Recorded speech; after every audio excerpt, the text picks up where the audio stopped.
Financial markets పై పట్టు సాధించాలనుకునే వాళ్ళు Revanth conduct చేసే వెబినార్ కోసం ఈ నెంబర్ కి కాల్ చేయండి. నమస్తే, వెల్కమ్ టు సుమన్ టీవీ. నేను మీ విష్ణు. ప్రస్తుతంతో పాటు సీనియర్ స్టాక్ మార్కెట్ అనలిస్ట్ జీవి సత్యనారాయణ గారు ఉన్నారు. వారితో మాట్లాడదాం. సార్ నమస్తే. సార్ సత్యనారాయణ గారు నమస్తే. సత్యనారాయణ గారు, మార్కెట్ని యుద్ధ భయాలు వెంటాడుతున్నాయి. ఇరాన్ ఇజ్రాయెల్ యుద్ధంతో ఒక్కసారిగా మార్కెట్లలో పెద్ద ఎత్తున అనిశ్చితి కనిపిస్తోంది. మరి ఇప్పుడు మార్కెట్లలో ఇంత ఫాల్ ఉంది కాబట్టి ఈ టైంలో అంటే ఎటువంటి సెక్టార్స్కి కానీ స్టాక్స్కి కానీ దూరంగా ఉండాలి అంటారు. అండ్ ఇటువంటి సందర్భంలో కూడా ఇన్వెస్ట్మెంట్స్ చేసుకోవడానికి మార్కెట్ను దృష్టిలో ఉంచుకొని ఏవేవి కొంత అనుకూలంగా ఉండొచ్చు అంటారు, అనుకూలంగా ఉంటాయి అంటారు? ఓకే, జనరల్గా బిజినెస్ అంటే ఏంటిది? తక్కువలో కొనుక్కోవాలి, ఎక్కువలో అమ్ముకోవాలి. ఈ బిజినెస్లో కూడా సేఫ్ అంటే ఏంది?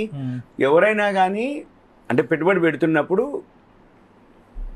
అంటే మనం పెట్టుబడి ఎంత పెడుతున్నాం, దాని మీద మనకి ఎంత రిటర్న్స్ వస్తున్నాయి, మనం ఎంత చేస్తున్నాం అనేది జనరల్గా అంతా ఆలోచిస్తారు.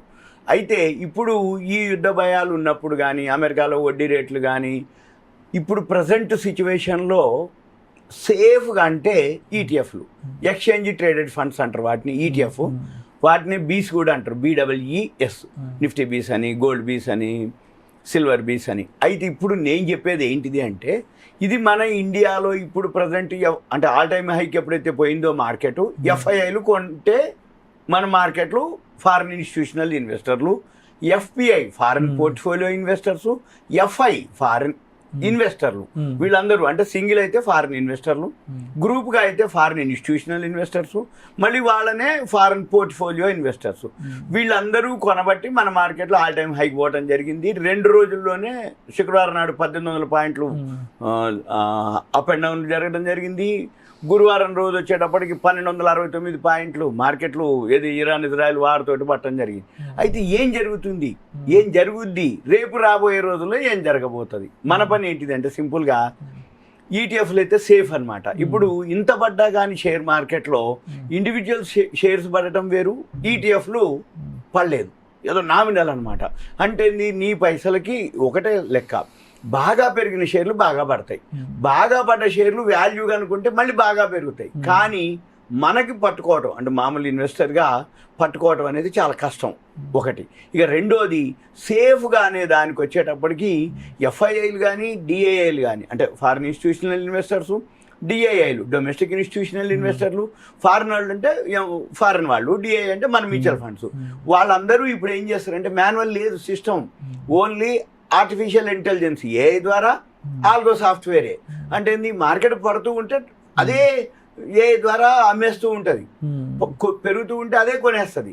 ఇప్పుడు వరల్డ్ మార్కెట్లో ఇప్పుడు చైనా మార్కెట్ ప్రజెంట్ హాలిడేస్లో ఉన్నాయి, మళ్ళీ అక్కడ షేర్లు బాగా లోలో ఉన్నాయి అనేది ఇప్పుడు నుంచి చైనా ఎకానమీ బాగుంటుంది అని FIIలు ఎవరైతే ఉన్నారో ఫారిన్ ఇన్స్టిట్యూషనల్ ఇన్వెస్టర్లు వాళ్ళంతా చైనా కంపెనీల్లో పెట్టుబడులు పెడుతున్నారు.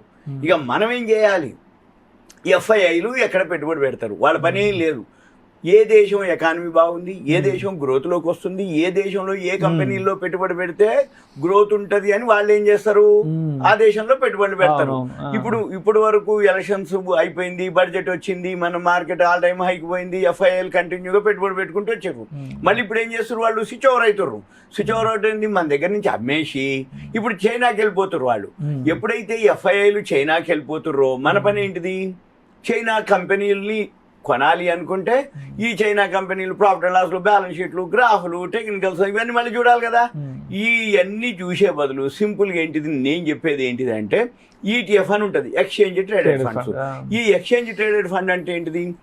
ఏదైతే మనకి NSE, BSE ఎలా అయితే ఎక్స్చేంజ్లు ఉన్నాయో అలా ప్రతి కంట్రీకి ఇప్పుడు అమెరికా ఉంది, Dow Jones, Nasdaq, New York stock exchange, ఇట్లా చైనా ఉంది, హ్యాంగ్సెంగ్, జపాన్ నిక్కీ, ఇలా ఒక్కొక్క కంట్రీకి ఒక్కొక్క ఎక్స్చేంజ్లు ఉంటాయి. ఇప్పుడు మన పని ఏంది? చైనా కంపెనీలు ఏవైతే ఉంటాయో హ్యాంగ్సెంగ్ ETFలు ఉంటాయి, మన ఇండియాలోనే ట్రేడ్ అవుతాయి, మన మ్యూచువల్ ఫండ్ మాదిరే. మన పని ఏంటిది?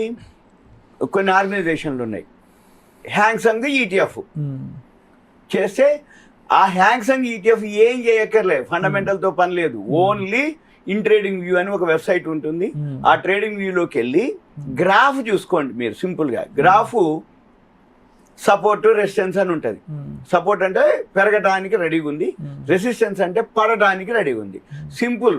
హ్యాంగ్సంగ్ ఈటీఎఫ్ ఇన్ ట్రేడింగ్ వ్యూలోకి వెళ్ళి ఎప్పుడైతే సపోర్ట్ అంటే వి షేప్ లో గ్రాఫ్ తిరుగుతుంది, మన పని ఏంటిదిగా హ్యాంగ్సంగ్ ఈటీఎఫ్ కొనుక్కో.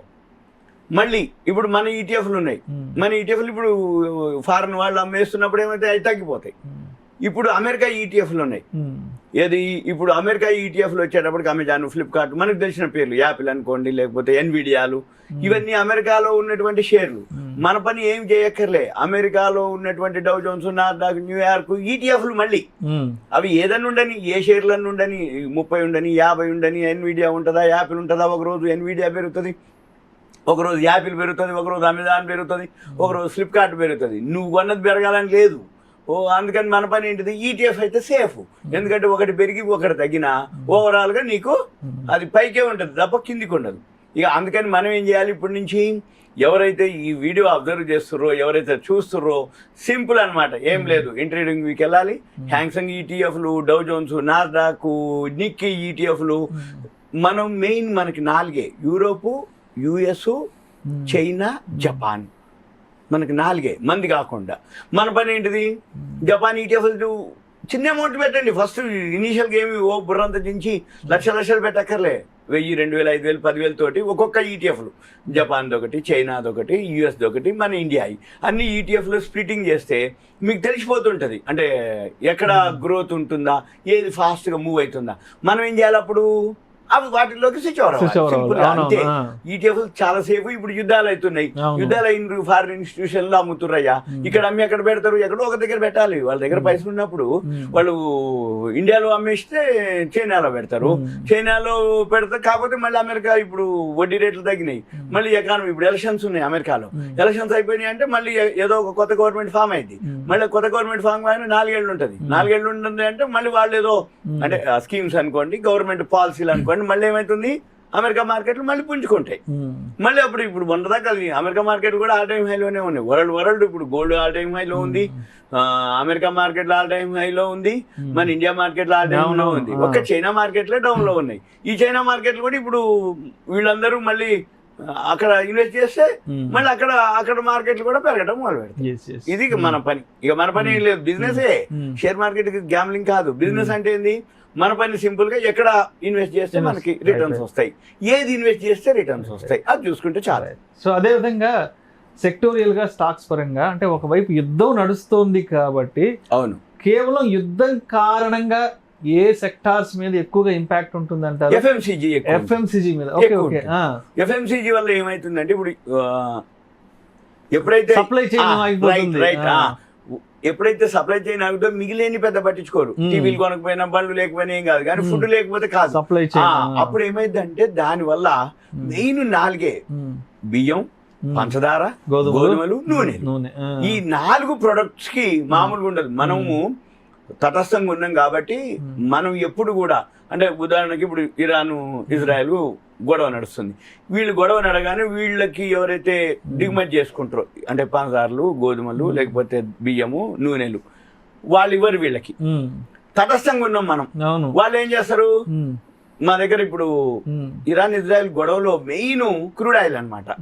ఈ క్రూడ్ ఆయిల్ వాళ్ళు చిన్నది అయినా కూడా వాళ్ళు ఎందుకు ప్రపంచవ్యాప్తంగా ఆ విధంగా నడుస్తుంది అంటే క్రూడ్ ఆయిలే. ఈ క్రూడ్ ఆయిల్ బావులు మనకి నీళ్ళు ఎట్లా ఉంటాయి, వాళ్ళకి క్రూడ్ ఆయిల్ అట్లా వస్తుంది. కాబట్టి వాళ్ళ దగ్గర క్రూడ్ ఆయిల్ చీప్ కాబట్టి వాళ్ళు ఏం చెప్తారు, బాబు మీరు క్రూడ్ ఆయిల్ తీసేసుకోండి, మాకు కావాల్సినవి ఇవ్వండి అని అంటారు. అప్పుడు మనం ఏం చేస్తాం, మన క్రూడ్ ఆయిల్ అవసరం కాబట్టి ఓకేనండి అంటాం, మళ్ళీ మనం వాళ్ళకి ఎక్స్పోర్ట్ చేస్తాం. అంటే మనం తటస్థం కాబట్టి మనకి. అందుకేనేమో ఇవాళ కూడా చూశాను, న్యూస్ లో చూశాను, వార్తాపత్రికలో ఇతర గల్ఫ్ దేశాలు కూడా ఆ ఇరాన్, ఇజ్రాయెల్ దేశాలతో కొంత తటస్థంగా ఉన్నాయంట. అంటే ఎవరిని వ్యతిరేకించకుండా, ఎవరికి వ్యతిరేకంగా మాట్లాడకుండా తటస్థంగా ఉన్నాయి. ఎందుకంటే మీరు చెప్పినట్టు ఈ పెట్రోల్ కి సంబంధించిన వాణిజ్య ఒప్పందాలు, వాణిజ్య అవసరాలు ఎక్కువ ఉంటాయి కాబట్టి వీళ్ళు కూడా తటస్థంగానే ఉన్నారంట మిగతా గల్ఫ్ దేశాలు కూడా. కరెక్ట్. అందుకని అప్పుడు ఏమైందంటే మనకెందుకు ఈ గొడవలతోటి సప్లై చైన్ డిస్టర్బ్ లేకుండా నడిచిపోతుంది. రైట్, నీకు కావాల్సింది నేను ఇస్తాను, నాకు కావాల్సింది నువ్వే మాట్లాడుకో. ఇది జరిగింది. Right. Thank you sir. Thank you so much. Suman TV ప్రేక్షకులకు ధన్యవాదాలు. సెలవు.